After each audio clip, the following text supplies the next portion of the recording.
वो जलने का नहीं है, सब ऊपर जाएगा।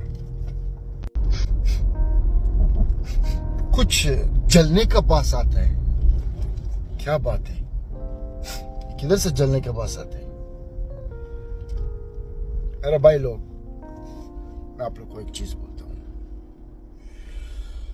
तुम लोग अगर समझेगा हम बुरा है या अच्छा है, ये तुम लोग का मर्जी, लेकिन हम जब कुछ गलत दिखता है हम उसके बारे में बात करते, हम कुछ गाली नहीं देते।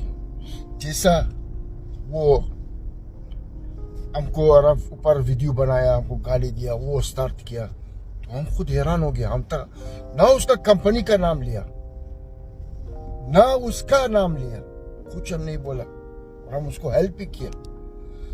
लेकिन जब खुद को नहीं मालूम, और हम लोग क्या बोलते हैं, या गरीब कुन अदीब, मालूम क्या मतलब है? तुम इधर गरीब है, तुम इधर, तुम्हारा मुल्क नहीं है कि तुम जाएगा ऐसा करेगा, या हमारा मुल्क है।